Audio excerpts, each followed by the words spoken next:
നിങ്ങളെ വിലയ്ക്ക് മേടിച്ചവനല്ലാതെ വേറെ ആരെയും നിങ്ങളുടെ യജമാനനാകാൻ നിങ്ങൾ അനുവദിക്കരുത്. അവരും ഇവരും പറയുന്നത് കേട്ട് നിങ്ങളുടെ കാലും കൈയും വായും അനങ്ങരുത്. മറ്റുള്ളവരെ ഭയപ്പെട്ട് നിങ്ങളുടെ നിലപാടുകൾ പറയാതെ നിങ്ങൾ മൗനം പാലിക്കരുത്. സ്നേഹം നിറഞ്ഞവരെ, പുതിയൊരു ജീവിതത്തിൻ്റെ കർമ്മമണ്ഡലങ്ങളിൽ ജയത്തിൻ്റെ പുതിയൊരു ചരിത്രം ദൈവത്തിൻ്റെ ആത്മാവ് നിങ്ങൾക്ക് വേണ്ടി നിർമ്മിക്കാൻ പോവാണ്. ആ ദൈവപ്രവൃത്തിയെ ഈ ദിവസങ്ങളിൽ പ്രാർത്ഥിക്കുന്ന സമയത്ത് ഞാൻ ശക്തമായി കാണുന്നുണ്ട്. ഒരുപാട് പേരുടെ ജീവിതത്തിലൊരു മാറ്റത്തിൻ്റെ വലിയ സമയമായെന്ന് പരിശുദ്ധാത്മാവ് പറയുന്നു. കൊയ്ത്തുകാലം വന്നിട്ടും പലരും ഉറങ്ങിക്കിടക്കുകയാണ്. അതിരുകൾ വിശാലമാകുന്ന ദൈവപ്രവൃത്തി ഇറങ്ങി വന്നിട്ടും പലർക്കും അത് തിരിച്ചറിയാൻ കഴിയുന്നില്ല. ഇത് നിന്നെ തട്ടി ഉണർത്തുന്ന ഒരു ദൈവപ്രവൃത്തിയുടെ സമയമാണ്. ലോകമെങ്ങും ഇന്ന് രാവിലെ ഈ ദൈവാലോചനയ്ക്ക് വേണ്ടി കാത്തിരിക്കുന്ന എൻ്റെ എല്ലാ പ്രിയ സഹോദരങ്ങളെയും ഒരുപാട് സന്തോഷത്തോടെ ഇന്നത്തെ പ്രവചനദൂതിലേക്ക് എൻ്റെ രക്ഷിതാവും കർത്താവുമായ യേശു ക്രിസ്തുവിൻ്റെ ഉന്നത നാമത്തിൽ സന്തോഷത്തോടെ ഞാൻ സ്വാഗതം ചെയ്യുന്നു. 1 കൊരിന്ത്യർ 7:23 നിങ്ങളെ വിലയ്ക്ക് വാങ്ങിയിരിക്കുന്നു, മനുഷ്യർക്ക് ദാസന്മാരാകരുത്. ഇന്നലത്തെ ദൈവാഹിക ആലോചന കേട്ട് കഴിഞ്ഞ് ഒരുപാട് പേരുമായിട്ട് സംസാരിച്ചു. ഒത്തിരി പേരുടെ വിഷയങ്ങളെ കേട്ടു, സങ്കടങ്ങളെ കേട്ടു, പ്രാർത്ഥിച്ചു. ഒരുപാട് പേര് പറഞ്ഞ ഒരു ഫീഡ്ബാക്ക് ഉണ്ട് കേട്ടോ. ഇതല്പം കൂടെ നേരത്തെ കേട്ടിരുന്നെങ്കിൽ ജീവിതത്തിൽ എത്രമാത്രം ശ്രദ്ധിക്കാമായിരുന്നു. പലതും അറിഞ്ഞതും പഠിച്ചതും എൻ്റെ ജീവിതത്തിലും ജീവിത അനുഭവങ്ങളിൽ നിന്ന് തന്നെയാണ്, പുസ്തകങ്ങളിൽ നിന്നല്ല. അതുകൊണ്ട് തന്നെ ഇതൊക്കെയും പറയാൻ തക്കവണ്ണം ജീവിതത്തിലൊരു ഊഴം ലഭിച്ചത് ഇപ്പോഴാണ്.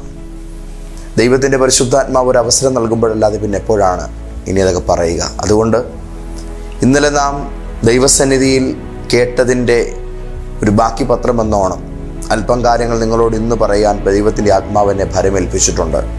നിങ്ങളെ വിലയ്ക്ക് വാങ്ങിയിരിക്കുന്ന മനുഷ്യർക്ക് ദാസന്മാരാകരുത്. ദാസന്മാരാകുക എന്ന് പറഞ്ഞാൽ അടിമകളാകുക എന്നുള്ള അർത്ഥത്തിലാണ് അവിടെ കൊടുത്തിരിക്കുന്നത്. അടിമത്വം. മറ്റൊരാൾ നമ്മളെ റൂൾ ചെയ്യുന്നു, മറ്റൊരാളുടെ നിയന്ത്രണത്തിൻ്റെ കീഴിൽ നമ്മളായി പോകുന്നു. നമുക്ക് തനിയെ ഒന്നും ചെയ്യാൻ പറ്റത്തില്ല. നമ്മുടെ അഭിപ്രായങ്ങൾക്ക് അവിടെ ഒരു വില ഉണ്ടാകത്തില്ല. നമുക്കെന്തെങ്കിലും ആഗ്രഹം ഉണ്ടെങ്കിൽ ആ ആഗ്രഹങ്ങളെ നമ്മൾ മാനിക്കാതെ പോകേണ്ടതായിട്ട് വരും. നമുക്കൊരു അഭിപ്രായം ഉണ്ടെങ്കിൽ നമ്മൾ മിണ്ടാതിരിക്കേണ്ടതായിട്ട് വരും. അങ്ങനെ നമുക്ക് മീതെ മേൽക്കൈ എടുത്ത് നിൽക്കുന്ന മനുഷ്യരുടെ ഇംഗിതങ്ങൾക്കനുസൃതമായി നാം ചലിക്കേണ്ടി വരുന്നൊരു വല്ലാത്ത അവസ്ഥ. അങ്ങനെയുള്ള ബന്ധനാനുഭവങ്ങളിൽ കിടക്കുന്ന മനുഷ്യരെ സ്വതന്ത്രരാക്കുക എന്നത് ദൈവരാജ്യത്തിൻ്റെ പദ്ധതിയാണ്, സുവിശേഷത്തിൻ്റെ ലക്ഷ്യമാണ്. ഒറ്റ ഉദാഹരണം പറയാം. ഫിലേമോൻ എന്ന് പറയുന്ന ക്രിസ്തു ശിഷ്യൻ്റെ വീട്ടിൽ ദാസനായിരുന്നയാളാണ് ഒനേസിമോസ്. ഈ ഒനേസിമോസിനെ പൗലോസ്ലീഹ പരിചയപ്പെടുന്നത് ജയിലിൽ വെച്ചാണ്. ഈ ഒനേസിമോസിനെ രക്ഷയുടെ അനുഭവത്തിലേക്ക് കൊണ്ടുവന്നിട്ട് പൗലോസ്ലീഹ അദ്ദേഹത്തെ പഴയ യജമാനനായ ഫിലേമോൻ്റെ വീട്ടിലേക്ക് പറഞ്ഞയക്കുന്നുണ്ട്. കൂട്ടത്തിലൊരു കത്തും കൂടെ കൊടുത്ത് വിടുന്നത്. ആ കത്താണ് ഫിലേമോൻ എഴുതിയ ലേഖനം. ഈ കത്തുമായിട്ട് പോകുമ്പോൾ അതിൽ വളരെ ശക്തമായി പ്രതിപാദിക്കുന്നൊരു കാര്യമുണ്ട്. മുമ്പേ അവൻ ദാസനായിരുന്നു, പ്രയോജനമില്ലാത്തവനായിരുന്നു. ഇപ്പോൾ എനിക്കും നിനക്കും ഏറെ പ്രയോജനമുള്ളവനാണ്. വായിച്ചു വരുമ്പോൾ എൻ്റെ സാരാംശം ഇത്രയുമാണ്: ഇനിയൊരു അടിമയായിട്ടല്ല, ക്രിസ്തുവിലൊരു സഹോദരനായിട്ട് അവനെ കൈക്കൊള്ളണം. ചുരുക്കത്തിൽ ആ മേഴാളൻ കീഴാളൻ എന്നുള്ള വ്യവസ്ഥ അവിടെ തകരുകയാണ്. അടിമ ഉടമ എന്ന നിലയ്ക്ക് മാറ്റം വരുന്നു. എന്നിട്ട് സാഹോദര്യത്തിൻ്റെ സ്നേഹാനുഭവത്തിൽ ഇങ്ങനെ ഒരു പുതിയ ബന്ധം അവിടെ പടുത്തുയർത്തുകയാണ്. ഞാൻ പറഞ്ഞത്, ദൈവത്തിൻ്റെ വചനത്തിൽ സുവിശേഷം ചെയ്യുന്ന ഏറ്റവും ശക്തമേറിയൊരു കാര്യമാണ് ഈ അടിമത്വത്തിൽ നിന്ന് വിടുതൽ. യേശു തൻ്റെ മേൽ വെളിപ്പെട്ട അഭിഷേകത്തെക്കുറിച്ച് പറയുന്നുണ്ട്. ബദ്ധന്മാർക്ക് വിടുതലാണ് എൻ്റെ അഭിഷേകം നൽകുന്ന പ്രധാനപ്പെട്ട ഒരു കാര്യം. ഇന്ന് നിങ്ങൾക്ക് മീതെ ആധിപത്യം പുലർത്തുന്ന മനുഷ്യരുടെ ഇംഗിതങ്ങൾക്ക് അകത്ത് കുരുങ്ങിപ്പോകാതെ നിങ്ങളുടെ സ്വതന്ത്രാത്മകമായ നിലകളിൽ നിങ്ങൾക്ക് നിലനിന്ന് പോകാൻ തക്കവണ്ണം നിങ്ങളെ പ്രാപ്തരാക്കി തീർക്കുന്ന ഒരു അനുഗ്രഹീത ദൈവാലോചനയാണ് പരിശുദ്ധാത്മാവ് കൈമാറുന്നത്. ചിലർ ചില അടിമത്തങ്ങളെ ഉപേക്ഷിക്കാത്തതിൻ്റെ കാരണം യഥോചിതം തങ്ങളുടെ കാര്യങ്ങളൊക്കെ അങ്ങ് ഭംഗിയായിട്ടങ്ങ് നടന്നു പോകും. കുറച്ച് പ്രശ്നങ്ങളുണ്ടെങ്കിലും അതിൻ്റെ പേരിൽ കടിച്ചു പിടിച്ചങ്ങ് നിൽക്കും. ഒരു ഉദാഹരണം പറഞ്ഞാൽ, നിങ്ങൾക്കൊട്ടും താല്പര്യമില്ലാത്ത ഒരു സ്ഥലത്ത് നിങ്ങൾ ജോലി ചെയ്യുകയാണ്. ആ ജോലി ചെയ്യുന്ന സ്ഥാനത്ത് നിങ്ങൾക്കൊട്ടും താല്പര്യമില്ല അവിടെ തുടരാൻ. എന്നാലും മാസാമാസം നിങ്ങൾക്ക് കിട്ടുന്ന വരുമാനം നിങ്ങളുടെ ജീവിതത്തെ പടുത്തുയർത്തുന്നത് നിങ്ങളെ സഹായിക്കുന്നത് കൊണ്ട് താല്പര്യമില്ലാഞ്ഞിട്ട് കൂടെ നിങ്ങൾ അവിടെ കടിച്ചു പിടിച്ചങ്ങ് നിൽക്കും. ചുരുക്കത്തിൽ അസഹനീയമായതും സഹിച്ചുകൊണ്ട് താല്പര്യമില്ലാത്തതും ചെയ്തുകൊണ്ട് മനസ്സനുവദിക്കാത്തടത്ത് ശരീരം നിന്നുകൊണ്ട് എന്തിനിങ്ങനെ തുടരുന്നു എന്ന് ചോദിച്ചാൽ, എല്ലാ മാസവും എനിക്ക് കിട്ടുന്ന ഈ വേദന നിമിത്തം വല്ലതും കിട്ടുമല്ലോ എന്നോർത്താണ് ഞാൻ അവിടെ നിന്നു പോകുന്നത്. ഇങ്ങനെ പറയുന്ന ഒത്തിരി മനുഷ്യരെയും അവരുടെ സങ്കടങ്ങളെയും ഞാൻ കേട്ടിട്ടുള്ള ഒരു ദൈവദാസനാണ്. 1 Corinthians 7:23 ഒരിക്കൽ കൂടെ ഞാൻ ആവർത്തിക്കട്ടെ, നിങ്ങളെ വിലയ്ക്ക് വാങ്ങിയിരിക്കുന്നു, മനുഷ്യന്മാർക്ക് ദാസന്മാരാകരുത്. അപ്പോൾ എല്ലാവരും ചോദിക്കും, ഈ മറ്റുള്ളവർക്ക് വിധേയപ്പെടുന്നതിനെ കുറിച്ച് ബൈബിളൊന്നും പഠിപ്പിക്കുന്നില്ലേ? ഏത് മനുഷ്യനും ശ്രേഷ്ഠാധികാരങ്ങൾക്ക് കീഴടങ്ങട്ടെ എന്ന് ബൈബിൾ വളരെ ശക്തമായി പറയുന്നുണ്ട്. അപ്പോൾ തന്നെ അവിടെ ഒരു കാര്യം അടിവരയിട്ട് പറയുന്നുണ്ട്, ശ്രേഷ്ഠാധികാരങ്ങൾക്ക്, ശ്രേഷ്ഠമായ അധികാരങ്ങൾക്ക്, ശ്രേഷ്ഠതയുള്ള അധികാരങ്ങൾ ഏതോ അതിനെ കീഴടങ്ങിയാൽ മതി. അല്ലാത്തതൊന്നും നിങ്ങളെ ഭരിക്കാൻ അനുവദിക്കരുത്. ശ്രേഷ്ഠമായത് ഏതാണ്, ശ്രേഷ്ഠതയില്ലാത്തത് ഏതാണ്, തെല്ലും മഹിമയില്ലാത്ത അധികാരം ഏതാണ്, ഇതിനെക്കുറിച്ച് മറ്റൊരു അധ്യായത്തിൽ പറയാം. വിധേയപ്പെടേണ്ടതും വഴങ്ങിക്കൊടുക്കേണ്ടതും ഏത് അധികാരത്തിനാണെന്നുള്ളത് ദൈവവചനം വളരെ സവിസ്തരമായി പറയുന്നുണ്ട്. പിന്നെ നമുക്കത് സംസാരിക്കാം. പക്ഷേ ശ്രേഷ്ഠാധികാരങ്ങൾക്കല്ലാതെ മറ്റൊന്നിനും നിങ്ങൾ നിങ്ങളെ തന്നെ അനുവദിച്ച് കൊടുക്കരുതെന്ന് ദൈവവചനം വളരെ ആധികാരികമായി പറയുമ്പോൾ അതിനൊരു ആമേൻ പറഞ്ഞുകൂടെ? ഇന്നെന്തിനാണ് ദൈവത്തിൻ്റെ ആത്മാവ് ഇത്രയും സവിസ്തരമായി ഈ കാര്യം നമ്മളോട് സംസാരിക്കുന്നത്? അനാവശ്യ നിയന്ത്രണങ്ങളും നിങ്ങളുടെ പെടലിക്ക് വെച്ച് കെട്ടിയിരിക്കുന്ന നുകങ്ങളും എടുത്തു കളയുക എന്നതാണ് ദൈവാത്മാവിൻ്റെ ആഗ്രഹം. നിങ്ങൾ വായിച്ചിട്ടുണ്ടോ, പുഷ്ടി നിമിത്തം നുകം തകർന്നു പോകുമെന്ന്? അഭിഷേകം നുകങ്ങളെ തകർക്കുന്നു എന്നാണ് ആംഗലേയ ഭാഷയിൽ നാം അത് വായിക്കുന്നത്. നുകം അടിമത്തത്തെ കാണിക്കുന്ന സാധനമാണ്. നിങ്ങളുടെ കഴുത്തേലിരിക്കുന്ന അടിമത്തം, നിങ്ങളുടെ മേലിരിക്കുന്ന അന്യ നിയന്ത്രണങ്ങളെ ദൈവത്തിൻ്റെ അഭിഷേകം തകർത്ത് കളയും. അങ്ങനെയാണെങ്കിൽ ഒന്ന് കേട്ടാട്ടെ, ഈ ദിവസങ്ങളിൽ നിങ്ങളെ കൊണ്ട് നടക്കുന്ന, നിങ്ങളെ കൊണ്ട് പലതും നിർബന്ധിപ്പിച്ച് ചെയ്യിപ്പിക്കുന്ന, നിങ്ങൾക്ക് താല്പര്യമില്ലാത്തതും നിങ്ങളെ കൊണ്ട് പ്രവർത്തിപ്പിക്കുന്ന എന്തിനേയും ദൈവത്തിൻ്റെ അഭിഷേകം, പരിശുദ്ധ ആത്മാവ് തകർത്ത് കളയാൻ പോകുകയാണ്. അത് ഒരു വൈകാരിക വീഴ്ചയായിക്കൊള്ളട്ടെ, ഒരു ജയിക്കാനാവാത്ത പാപ സ്വഭാവമായിക്കൊള്ളട്ടെ, നിങ്ങൾക്ക് ഏറ്റവും അറ്റാച്ച്മെൻ്റ് ഉള്ള വ്യക്തിയുടെ സ്വാധീനമായിക്കൊള്ളട്ടെ, ഒരു സോൾട്ടൈ പോലെ നിങ്ങൾ ഉപേക്ഷിക്കണമെന്ന് ആഗ്രഹിച്ചിട്ട് നിങ്ങൾക്ക് ഇറങ്ങി വരാൻ കഴിയാതെ വണ്ണം നിങ്ങളെ പിടിച്ച് കെട്ടിയിട്ടിരിക്കുന്ന ഒരു തെറ്റായ ബന്ധമായിക്കൊള്ളട്ടെ, ഒരു ദുർശീലമോ ഒരു ലഹരിക്കുള്ള അടിമത്തമോ എന്തുമായിക്കൊള്ളട്ടെ, നിങ്ങൾ സ്വതന്ത്രരാകണമെന്ന് ആഗ്രഹിച്ചിട്ടും നിങ്ങളെ അതിന് വിട്ടുകൊടുക്കാതെ നിങ്ങളെ കൈയടക്കി വച്ചിരിക്കുന്നതിനെ നുകമെന്ന് ബൈബിൾ വിളിക്കുന്നു. ആ നുകം എങ്ങനെ തകരും? ദൈവത്തിൻ്റെ വചനം പറയുന്നു, അഭിഷേകം നുകങ്ങളെ തകർക്കുന്നു. ഇന്ന് രാവിലെ എന്നെ കേട്ടുകൊണ്ടിരിക്കുന്ന അനേകരുടെ ജീവിതത്തിൽ കാലങ്ങളായി തങ്ങൾ ആഗ്രഹിക്കുന്ന ഒരു മാറ്റത്തിന് അവരെ പ്രാപ്തരാക്കുന്ന ഒരു ദൈവശക്തി വെളിപ്പെടുകയാണ്. ഇനിമേൽ നീ അടിമയായി തുടരുകയില്ലെന്നും, ഇനിമേൽ നിന്നെ വെച്ച് തൻ്റെ ഇഷ്ടം നടപ്പിലാക്കാമെന്നുള്ള ദുഷ്ടവ്യാമോഹങ്ങളെ അനുവദിക്കത്തില്ലെന്നും പരിശുദ്ധാത്മാവ് പറയുന്നു. ചിലർ നിന്റെ മേൽ അതോറിറ്റി എടുക്കുമെന്ന്, നിന്റെ കാര്യം ഞങ്ങൾ തീരുമാനിക്കുമെന്ന് നിന്നോട് പറഞ്ഞിട്ടുള്ള ഏത് വാക്കിനെയും ഈ വചനത്തിൻ്റെ അധികാരത്തിൽ നിന്ന് ശാസിക്കണം, അതിനെ വെട്ടിമാറ്റി കളയണം. ഇനി അത് വേണ്ട ജീവിതത്തിൽ. കാരണം ഏതോ ഒരുവനല്ല നിന്റെ കാര്യം തീരുമാനിക്കുന്നത്, ആരൊക്കെയോ അല്ല നിങ്ങളുടെ കുടുംബത്തിൻ്റെ കാര്യത്തിൽ തീരുമാനമെടുക്കാൻ പോകുന്നത്. നിന്റെ തലമുറയുടെ ഭാവി വേറെ ദൂരത്തെവിടെയോ ഇരിക്കുന്ന മനുഷ്യനല്ല നിരൂപിക്കുന്നത്. ദൈവത്തിൻ്റെ കൈ ഇന്ന് നിന്റെ ആവശ്യങ്ങളിലും ആഗ്രഹങ്ങളിലും നിന്റെ സ്വാതന്ത്ര്യകരമായ ജീവിതത്തിലും നിനക്ക് ഒരു വിടുതലിനായി ഇറങ്ങി വരികയാണ്. അതെ, ബന്ധനങ്ങൾ അഴിയുകയാണ്. കാലം ഇത്രയും ഭാരം ചുമക്കുന്നവരെ പോലെ ചുമന്നുകൊണ്ട് നടന്ന ചില മാനുഷികവും പൈശാചികവും ജഡീകവും പാപപരവും പാരമ്പര്യജന്യവുമായ സ്വഭാവത്തിൽ വരെ കലർന്നു കിടക്കുന്ന ചില വല്ലാത്ത നുകങ്ങൾ ദൈവത്തിൻ്റെ ആത്മാവ് അതിനെ തകർത്ത് കളയുകയാണ്. Hallelujah, hallelujah. അധ്വാനിക്കുന്നവരും ഭാരം ചുമക്കുന്നവരുമായുള്ളവരെ എൻ്റെ അടുക്കൽ വരുവിൻ, വിളിച്ചത് യേശുവാ. ചുമക്കാൻ വയ്യാത്ത ചുമടുമായിട്ടാണോ ഇന്ന് രാവിലെ നിൽക്കുന്നത്? ഇതിൻ്റെ കീഴിക്കിടന്ന് അധ്വാനിച്ച് വിയർത്ത് തളരുകയാണോ? വാ, അവിടുന്ന് തരുന്ന നുകം മൃദുവാണ്, അവൻ്റെ നുകം സ്നേഹമാണ്. അവിടുന്ന് തരുന്ന നുകം ലഘുവാണ്, അവൻ നൽകുന്ന നുകം സ്നേഹവും കൃപയും സമാധാനവുമാണ്. വാ, യേശു നിങ്ങൾക്ക് പുതിയൊരു ജീവിതം വാഗ്ദാനം ചെയ്യുകയാണ്. ദൈവത്തിൻ്റെ ആത്മാവിനോട് പറയുന്നു, ചില ലഹരിക്ക് അഡിക്റ്റഡ് ആയിരിക്കുന്ന ചില തലമുറകളെ പ്രതി വല്ലാതെ മനസ്സ് നീറി കഴിഞ്ഞുകൊണ്ടിരിക്കുന്ന ചില കുടുംബങ്ങളുടെ അകത്ത് അറയിൽ വെളിച്ചം വീശി എന്ന് വായിക്കുന്നത് പോലെ നിന്റെ ഭവനത്തിൻ്റെ അകത്ത് നിന്റെ തലമുറയുടെ ഭാവിയെ തിരുത്തുന്ന ഒരു ദൈവശക്തി ഇന്ന് രാവിലെ അത് ഇറങ്ങുകയാണ്. Glory to Jesus. Hallelujah, hallelujah, hallelujah. ദൈവത്തിൻ്റെ പരിശുദ്ധാത്മാവ് നിനക്ക് വേണ്ടി ഇന്ന് അതിശയകരമായ കാര്യം ചെയ്യാൻ പോകുകയാണ്.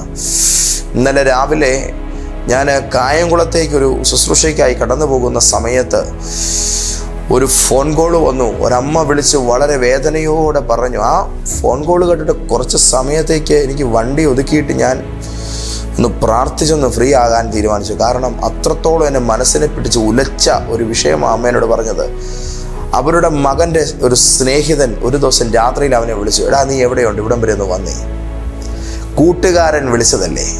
സ്നേഹിതൻ വിളിച്ചതിനെ തുടർന്ന് ആത്മാർത്ഥ മിത്രമായ അവൻ ചോറുണ്ടോണ്ടിരിക്കുന്നിടത്തൊന്ന് പെട്ടെന്ന് കൈ കഴുകിയിട്ട് ഭാര്യയും കുഞ്ഞിനെയും അമ്മയും ഒറ്റയ്ക്കാക്കിയിട്ട് ഇവൻ കൂട്ടുകാരൻ വിളിച്ചിടത്തേക്ക് രാത്രി ഒരു 10:30 കഴിഞ്ഞ് ഇറങ്ങിപ്പോയി. ആ ഇറങ്ങിച്ചെന്നിടത്ത് ഇവൻ ചെന്ന് നിൽക്കുമ്പോൾ ഇവൻ കണ്ടത് ഒരു വല്ലാത്ത കാഴ്ചയാണ്.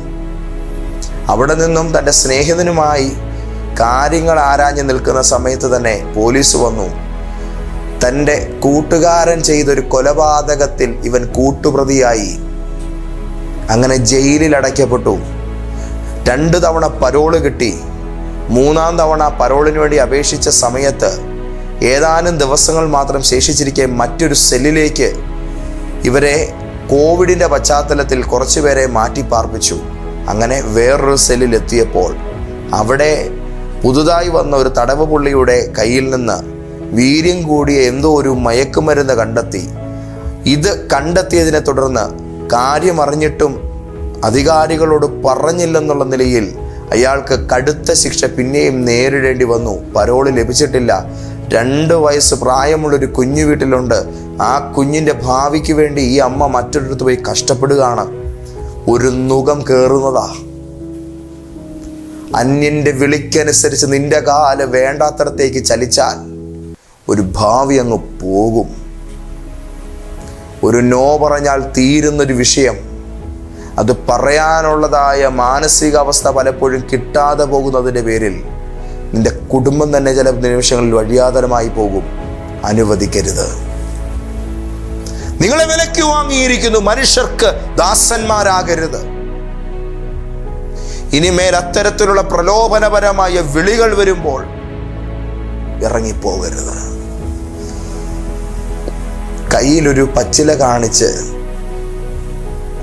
വിളിക്കുന്ന ഉടനെ കശാപ്പുകാരൻ്റെ കൊലക്കത്തിയുടെ കീഴിലേക്കെന്നറിയാതെ പച്ചിലയുടെ താൽക്കാലികമായ രുചി തേടിപ്പോകുന്ന ഒരു ഉരുവിനെ പോലെ, ഒരു സാധു മൃഗത്തെ പോലെ നിന്റെ കഴുത്തറക്കാൻ ശേഷിയുള്ള പ്രശ്നങ്ങളും ആയുധങ്ങളുമായി കൂട്ടുകാരും ബന്ധുമിത്രാദികളുമൊക്കെയായി പലരും നിന്നെ പലതിനും വിളിക്കും. കാലുകൾ ചലിക്കുന്നതിന് മുൻപ് ഇരിക്കുന്നിടത്ത് തന്നെ ഒന്നുകൂടെ ഇരുന്ന് ദൈവത്തോടൊന്ന് ചോദിക്കുക, ഇതെനിക്കുള്ളതാണോ? ഇതെനിക്കുള്ളതാണോ? ഞാനിതിന് പോകേണ്ടതായിട്ടുണ്ടോ?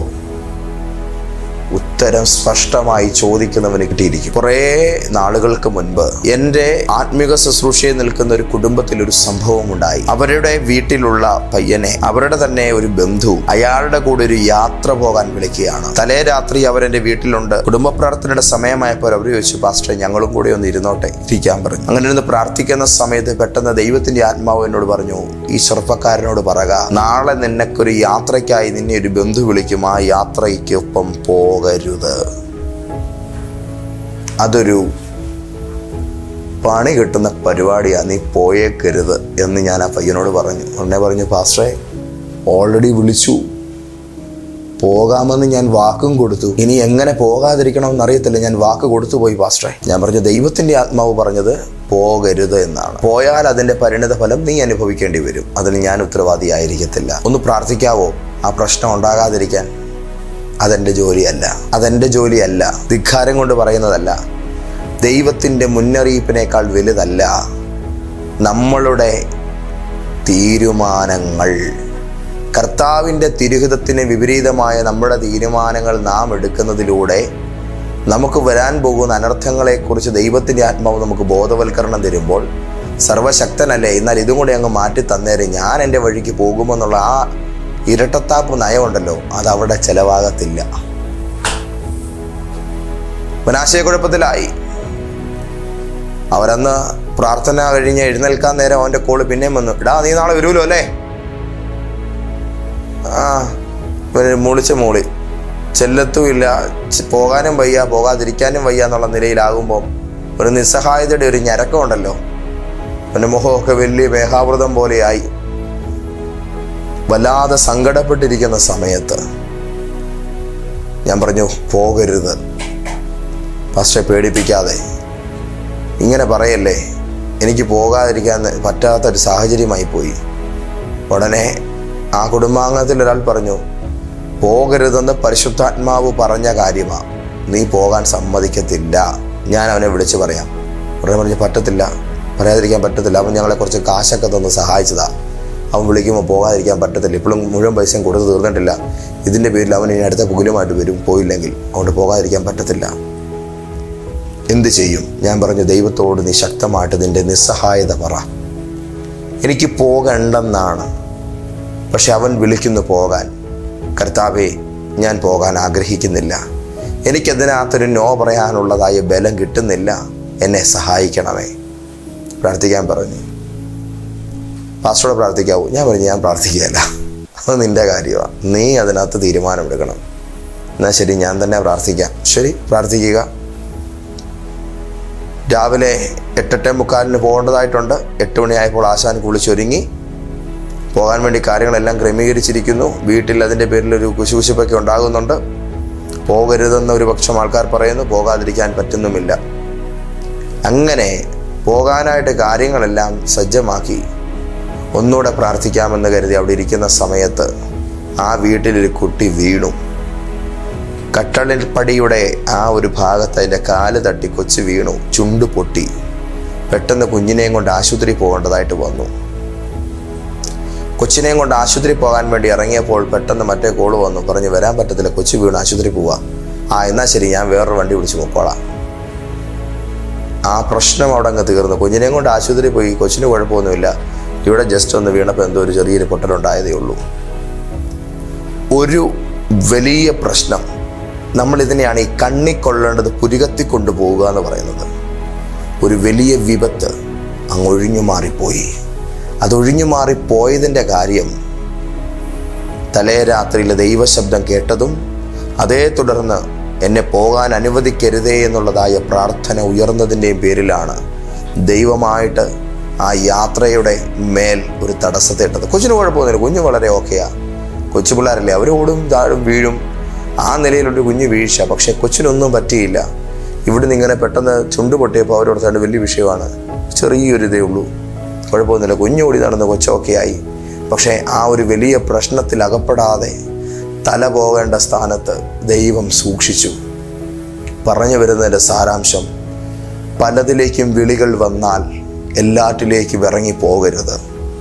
ഇങ്ങനെയുള്ള സാഹചര്യങ്ങളിൽ നിങ്ങൾ അകപ്പെടാതിരിപ്പാൻ ദൈവത്തിൻ്റെ പരിശുദ്ധാത്മാവ് പറയുന്നു, ഇനി വേട്ടക്കാരൻ്റെ കെണിയിലേക്ക് നിന്നെ ഞാൻ വിട്ടുകൊടുക്കത്തില്ല.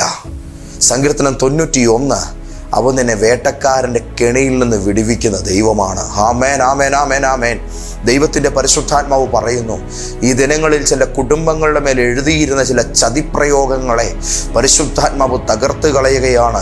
ചിലരെ ചില കള്ളക്കേസുകളിൽ കൊടുക്കാൻ, ചില തലമുറകളെ ചില കൂട്ടുകെട്ടുകളിൽ അകപ്പെടുത്തി കളഞ്ഞ് അതിൻ്റെ ഭാഗമായി ചില വിഷയങ്ങളിൽ ഏർപ്പെടുത്തി കൂട്ടുകാരുടെ ഒപ്പം ഇറങ്ങി പുറപ്പെട്ട് ചില കേസുകളിലേക്ക് അകപ്പെട്ടതിനെ തുടർന്ന് ചില വിദേശ രാജ്യങ്ങളിലേക്കുള്ള യാത്രകൾ പോലും തടയുന്ന നിലയിൽ നിന്റെ തലമുറയുടെ മേൽ എഴുതപ്പെട്ടിരിക്കുന്ന ഒരു സാത്താന്യമായ തിരക്കഥ ഇന്നത്തെ ശുശ്രൂഷയുടെ നടുവിൽ ദൈവത്തിൻ്റെ ആത്മാവ് അതിനെ തകർത്തു കളയുകയാണ്.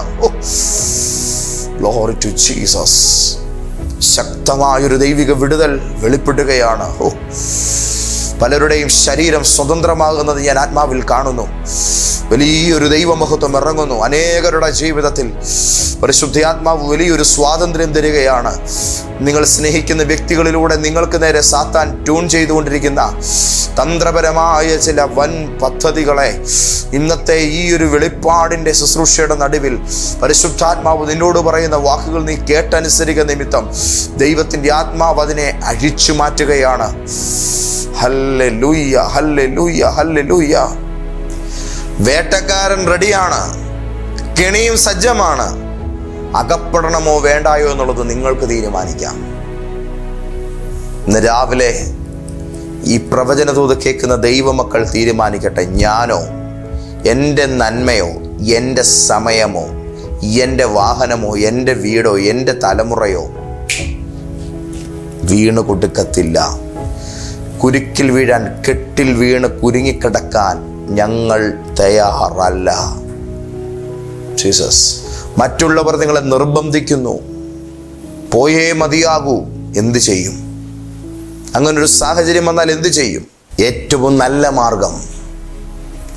നല്ല മാർഗം കർത്താവ് പറഞ്ഞു തരുന്നു. നിങ്ങളുടെ വായോട്, നിങ്ങൾക്ക് നേരെ പറഞ്ഞിരിക്കുന്ന ആ പ്രശ്നത്തോട് ധൈര്യത്തോടെ നോ പറയാൻ പറയുക. നിങ്ങളുടെ വായോട് നിങ്ങൾക്ക് വേണ്ടി സംസാരിക്കാൻ പറയുക. ഈ നാക്ക് ഇത് നിങ്ങൾക്ക് വേണ്ടി സംസാരിക്കണം. മറ്റുള്ളവർക്ക് വേണ്ടി പാട്ട് പാടുന്നത് പോലെയല്ല. സ്വന്തം കാര്യം പറയുമ്പോൾ അതിന് ചില ഗട്സ് വേണം. അത് കർത്താവ് ഇന്ന് നിനക്ക് തരും. നീ ഭയപ്പെടുന്ന ആ അധികാരികളുടെ മുഖത്ത് നോക്കി നിന്റെ കാര്യം പറയാൻ.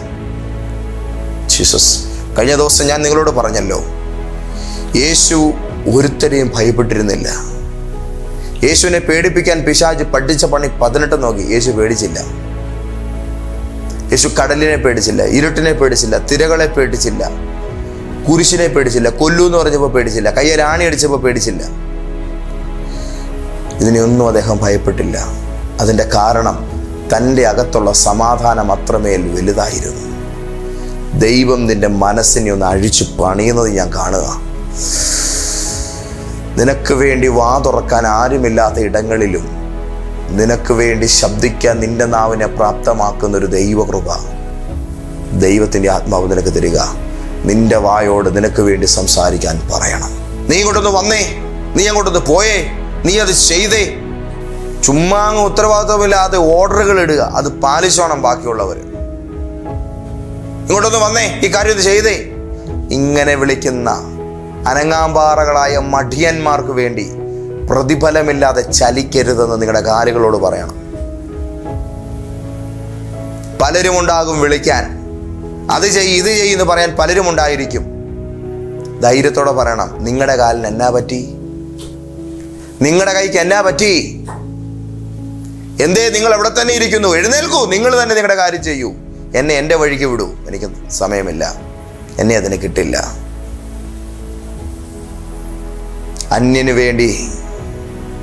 അന്യന് വേണ്ടി ആവശ്യമില്ലാത്ത കാര്യത്തിൽ ചലിക്കരുതെന്ന്, നിങ്ങളുടെ നിലപാടിൽ നിന്ന് അണുവിട അടുത്ത ഇടത്തേക്ക് ഒരു ചുവട് പോലും മാറി ചലിച്ചേക്കരുതെന്ന് നിങ്ങളുടെ കാലിനോട് പറയണം. അനങ്ങരുത്, അവിടെ നിൽക്കുക.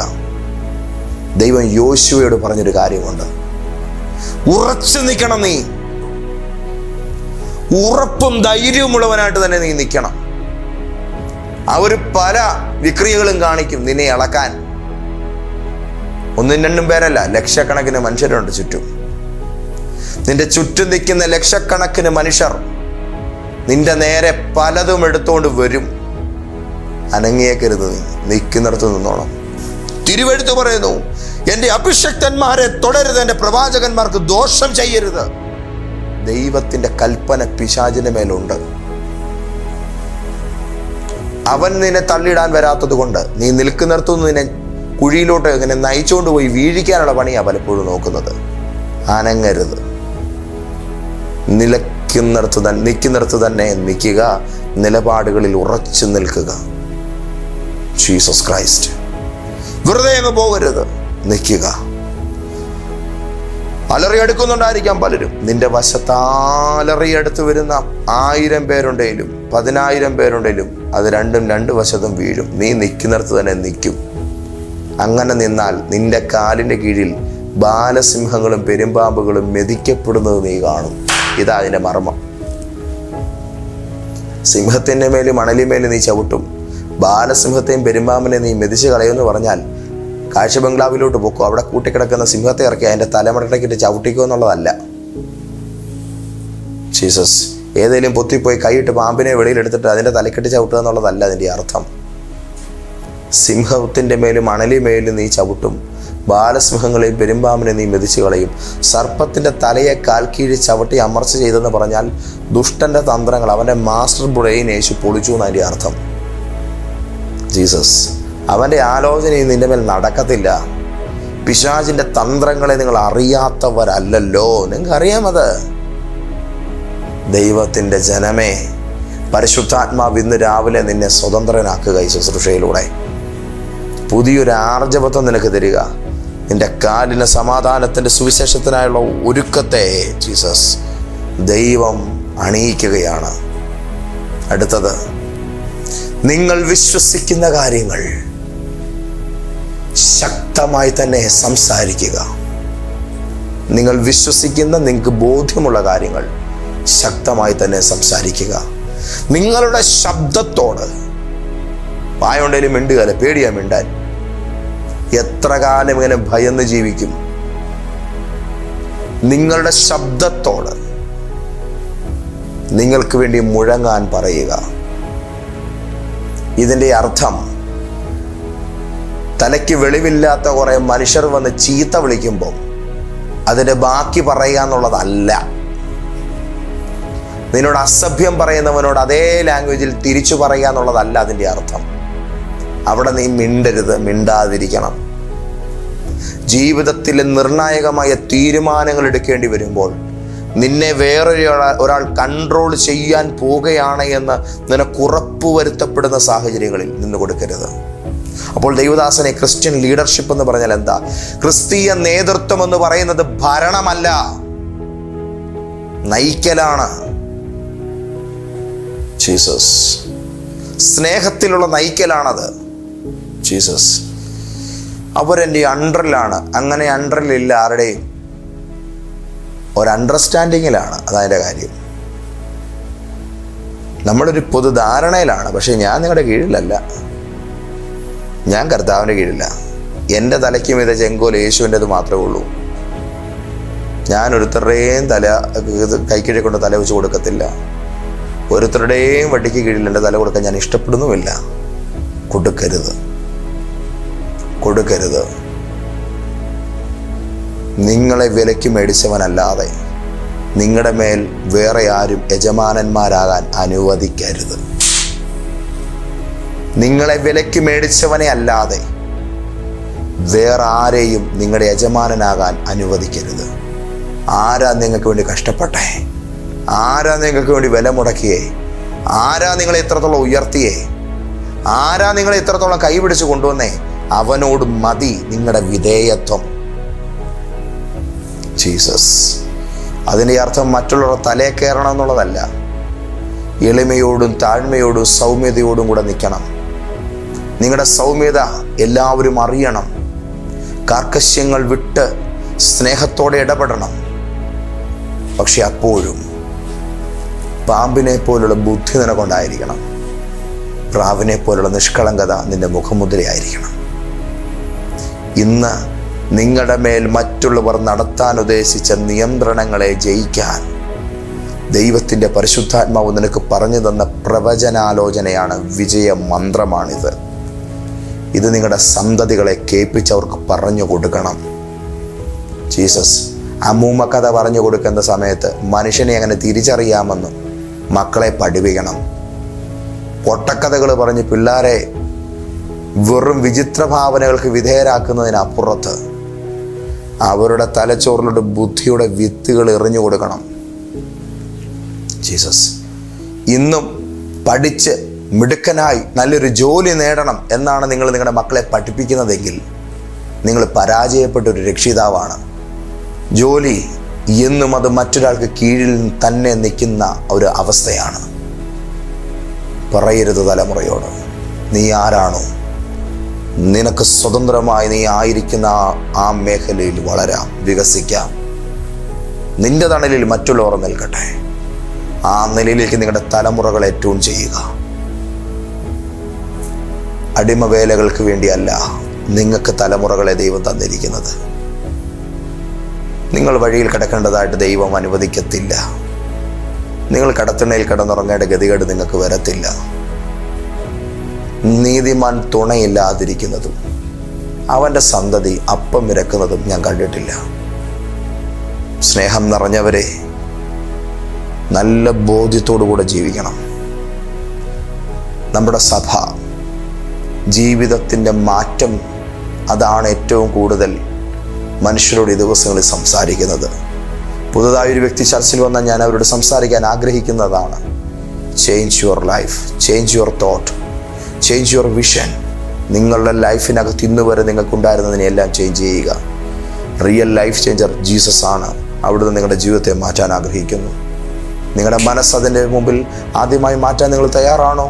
എന്നാൽ യേശു നിങ്ങളുടെ ജീവിതത്തെ മാറ്റും. ആർക്കും മായ്ക്കാനാകാത്ത നിങ്ങളുടെ കഥകളെ യേശു മായ്ക്കും. ആർക്കും തിരുത്താനാവാത്ത നിങ്ങളുടെ ജീവിതത്തിലെ വെട്ടിത്തിരുത്തലുകളെ യേശു മായ്ച്ചു കളഞ്ഞിട്ട് ഭംഗിയായിട്ട് തിരുത്തി എഴുതും. ഇന്നത്തെ ഈ ഒരു ദൂതിൻ്റെ നടുവിൽ അനേകരോട് ദൈവത്തിൻ്റെ ആത്മാവ് സംസാരിക്കുകയാണ്. നിങ്ങളുടെ അവസ്ഥകളെ കർത്താവ് തൊടുകയാണ്. ഈ വിവേചന രഹസ്യങ്ങളുടെ 2-ാം അധ്യായം നിങ്ങളുടെ ജീവിതത്തിൽ ഒരു പുതിയ വഴിത്തിരിവായി തീരട്ടെ. ഞങ്ങളുടെ ദൈവമേ, സ്വർഗസ്ഥ പിതാവേ, അങ്ങയുടെ മക്കൾ ഇന്ന് രാവിലെ കേൾക്കുന്ന ഈ ദൈവാലോചനയുടെ മുൻപിൽ ഞങ്ങളോട് യേശു പറഞ്ഞ ഓരോ വാക്കിനായി ഞങ്ങൾ സ്തോത്രം ചെയ്യുന്നു. ഞങ്ങളുടെ കാതുകളിൽ മുഴങ്ങിക്കേട്ട തിരുവചനത്തിൻ്റെ ശക്തമേറിയ ഉപദേശങ്ങൾ, രഹസ്യങ്ങൾ ഞങ്ങളെ ആത്മാവിൽ തികഞ്ഞവരാക്കി മാറ്റേണ്ടതിന് കർത്താവ് ഒരുക്കിയ വൻ പദ്ധതികളാണെന്ന് തിരിച്ചറിഞ്ഞുകൊണ്ട് ഞങ്ങളതിന് സ്തോത്രം പറഞ്ഞ് പ്രാർത്ഥിക്കുന്നു. കർത്താവേ, ഞങ്ങളുടെ മക്കളെ ഓരോരുത്തരെയും ധാരാളമായി ഈ പകൽ അനുഗ്രഹിക്കണം. തുടർന്നതിലെല്ലാം വിശാലതയും അനുഗ്രഹവും ഇവർക്ക് നൽകി മാനിക്കുമാറാകണം. കൃപയിൽ മറയ്ക്കും യേശു ക്രിസ്തുവിൻ മഹത്വമേറിയ നാമത്തിൽ തന്നെ, ആമേൻ. ഇന്ന് വെള്ളിയാഴ്ച, നാളെ 13-ാം തീയതി പെരുമ്പാവൂരിൽ വെച്ച് നമ്മുടെ വിടുതൽ ശുശ്രൂഷ നടക്കുകയാണ്. സാൽവേഷൻ ഫസ്റ്റ്, പെരുമ്പാവൂർ YMCA ഹാളിൽ നിങ്ങളെല്ലാവരും വരണം.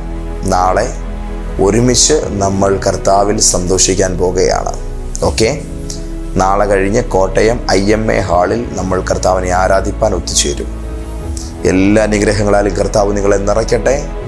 God bless you. ആമേൻ.